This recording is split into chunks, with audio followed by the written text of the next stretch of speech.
આને હું થઈ ગયું આને કાંઈક ગોટો સડી ગયો હોય ને અહીંયા તો થાકી ગયા ને હા આમ કેમ થાય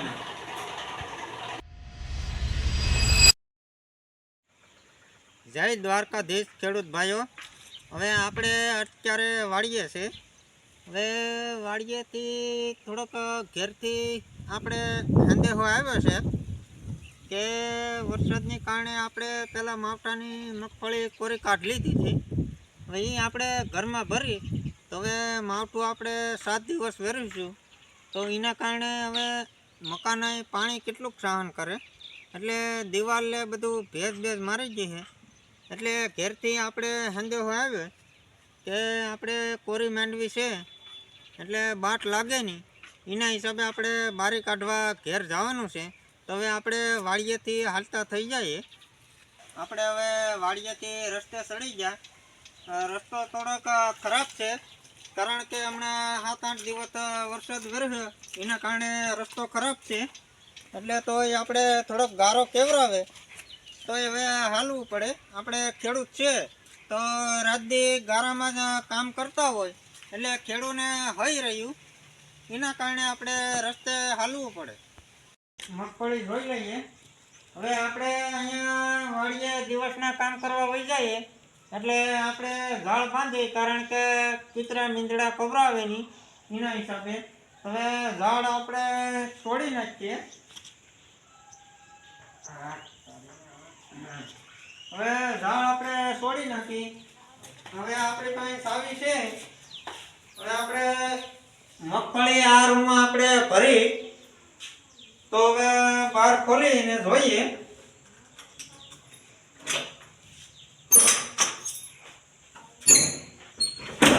અમારે ખેડૂત ભાઈને આવું જ હોય કામ ધંધો 24 કલાક આવું કરવાનું રહે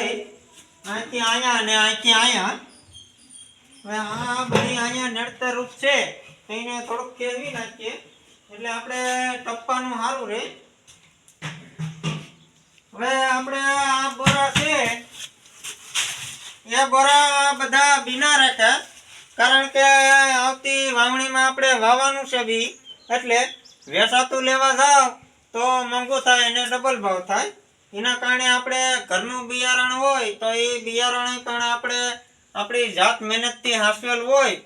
તો એની હિસાબે સારામાં સારું બિયારણ હોય તો હવે આપણે માંડવી જોઈએ કે શું છે શું નહીં એમાં વરસાદને કારણે ભેજ લાગી તો કેટલીક ભેજ લાગી કે શું છે એ જોઈએ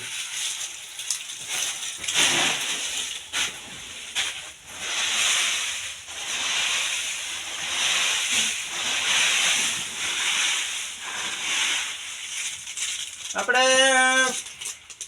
માંડવીમાં બહુ વાંધો નથી તો આપણે હવે આને 1 થી 2 તડકા ખવડાવી દઈએ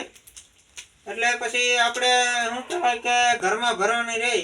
કારણ કે ટેકામાં ઘડીકમાં વારો આવે કે આવે નહીં અને વેપારી ખેડૂતને પૂરતો ભાવ મળતો નથી એના હિસાબે આપણે તડકો ખવડાવી ને પાછી ઘરમાં ભરી દેવી વેપારી ખેડૂતને પૂરતો ભાવ દે તો મગફળી આપણે દઈ દઈએ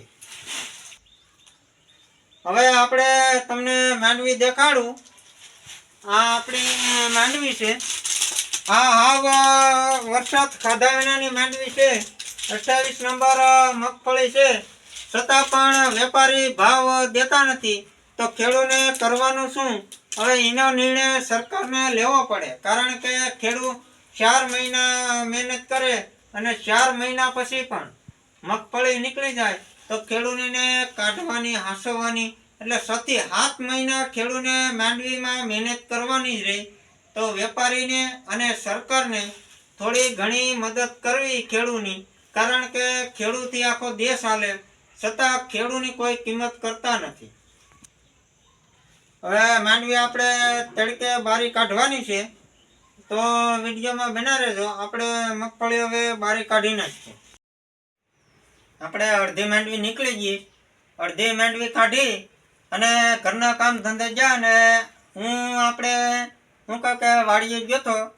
આ બળદ ઢાંડા બારા કાઢવા હવે કાઢીને આવ્યો તો થોડીક આપણે માંડવી રહી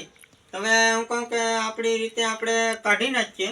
તો આપણે હવે ભરીએ બાટકીએ.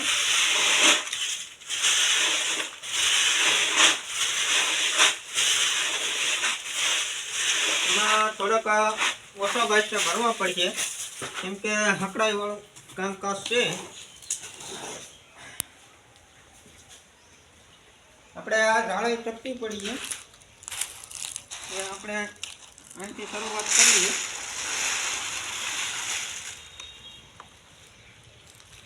એકલાને તો કાઢવી જ પડે.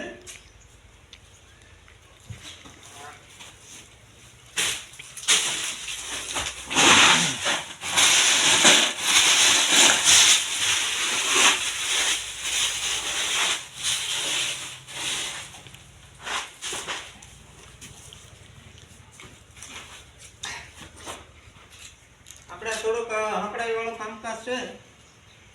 તો હવે ચાલશે ધીમે ધીમે.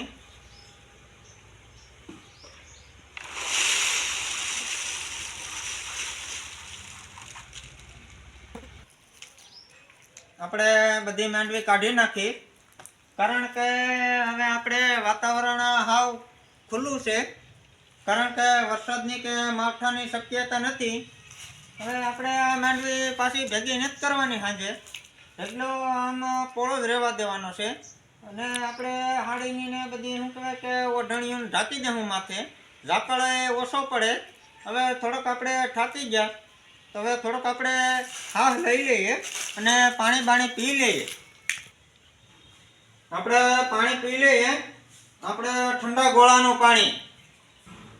આપણે ફ્રીજ એકવાર મૂકી દઈએ, એવું આપણે દેશી માટલાનું પાણી પીવાનું છે.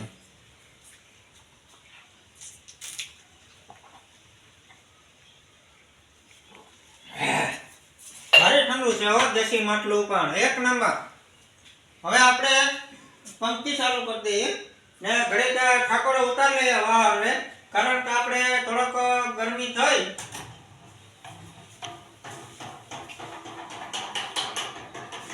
આને હું થઈ ગયું, આને કાંઈક ગોટો સડી ગયો હોય ને, અહીંયા તો ઠાકી ગયા ને હા આમ કેમ થાય.